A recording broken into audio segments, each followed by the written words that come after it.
उल्टा चश्मा में दोस्तों आपका स्वागत है। मैं हूं आपके साथ राशिद ज़हीर। अमेरिका और इजराइल और फ़लस्तीन, रोज़ाना कुछ ऐसी नई खबरें आ रही हैं कि जो आपको बताने के लिए हाजिर होना ही पड़ता है।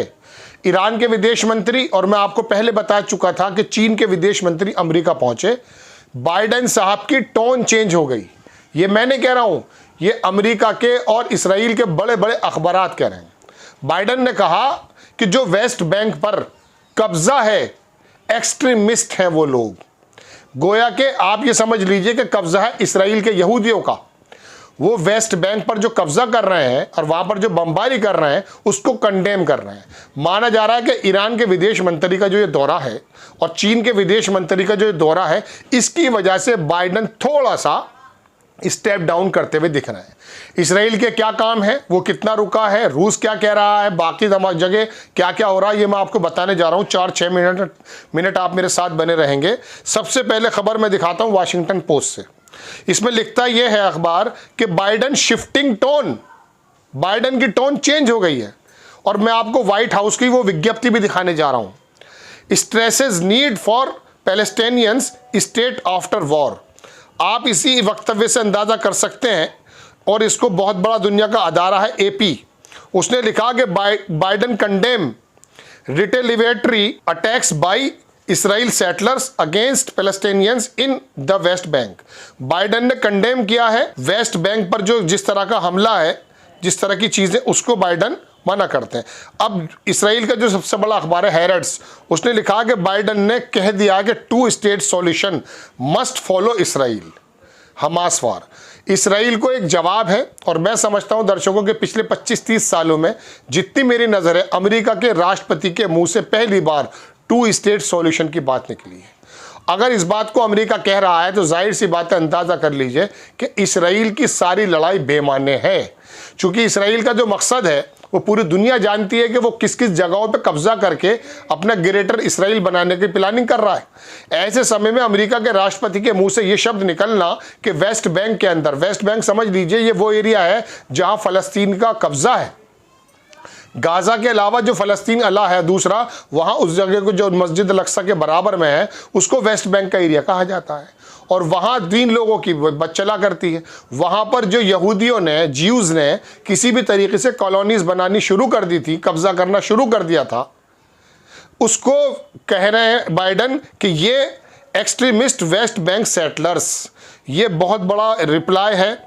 और सर बात यह है कि मैं आपको बताऊं कि इसमें CNBC ने क्या छापा कि Biden Israel Hamas war must and, इस लड़ाई को ख़त्म with the vision for the 2 state solution.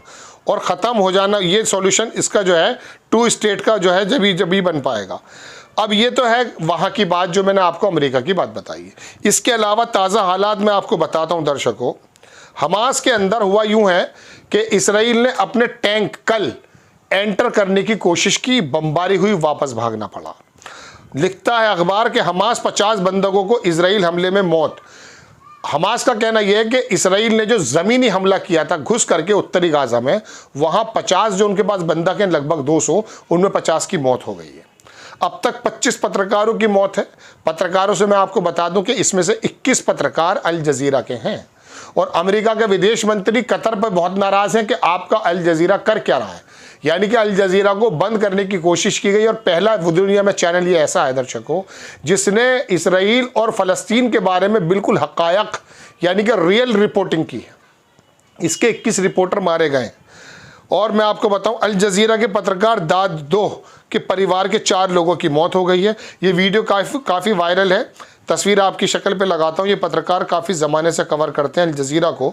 ये रिपोर्टिंग कर रहे थे। इनके पास जब भी खबर ये आई कि इनके परिवार में इनकी पत्नी, बेटा और बेटी और एक साथ में परिवार का और 4 लोगों की मौत हो गई। ये बमबारी लगातार वो कर रहा है, वो रुकने को तैयार नहीं है। इसी बीच इसराइल के वो पुतिन का भी एक बयान आया है। ये मैं सत्य हिंदी से आपको बता रहा हूँ कि अगर संकट बढ़ा तो ख़तरनाक नतीजे होंगे, ना केवल मध्य पूर्व एशिया बल्कि उसकी सीमाओं पार भी, उसकी सीमाओं के पार भी कुछ लोगों के अपराध के लिए मासूम लोगों को सज़ा नहीं दी जा सकती। ये पुतिन का बड़ा सख्त मसला है। बड़ी सख्त स्टेटमेंट है। और बाइडन के इस वाली बात को मैं आपको दर्शकों बताऊं, हुआ यूं है कि ऑस्ट्रेलिया के जो प्रधानमंत्री अल्बनीज साहब वो वहां पहुंचे, ये देख लीजिए आपकी स्क्रीन पर है कि remark by president Biden and prime minister Anthony Albanese of Australia in joint press conference. ये एंथोनी अल्बनीज के साथ प्रेस कॉन्फ्रेंस कर रहे थे और बाइडन ने बहुत साफ सुथरे लफ्जों में कहा कि ये जो है एक्सट्रीमिस्ट का कब्जा है वेस्ट बैंक पर, जो पूरे के पूरे इसराइल के प्लान को फेल करता है। बाइडन अगर इस प्रकार से कह रहे हैं और पूरी दुनिया जानती है कि बाइडन की वजह से ही ज़मीनी हमला रुका हुआ है।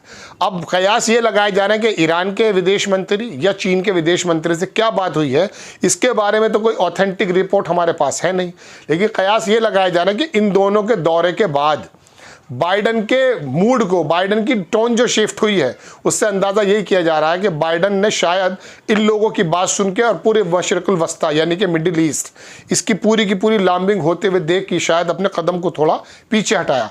ये बुरी खबर इसराइल के लिए है, क्योंकि इसराइल में नेतन्याहू अपनी मूंछ को ऊंची करने के चक्कर में वह बेगुनाहों को मार रहा है। एक खबर के मुताबिक मैं आपको बताऊं, इसका कोई अखबारी वर्जन तो है नहीं, लेकिन दुनिया का बहुत बड़े पत्रकार एक ये बात बता रहे थे कि हमास की और इसराइल की ये बात भी हुई है कि हम आपके 50 बंधक छोड़ रहे हैं, आप अपनी जेलों में बंद 6000 लोगों को जो कि गाजा पट्टी के फ़लस्तीनी लोग हैं उनको छोड़ दीजिए। इस बात पर वो एग्री हुआ है। तीसरी बात मैं आपको बता चुका था कतर के बारे में। कतर का बड़ा सख्त स्टेटमेंट है और कतर ही इंटरवीन कर रहा है।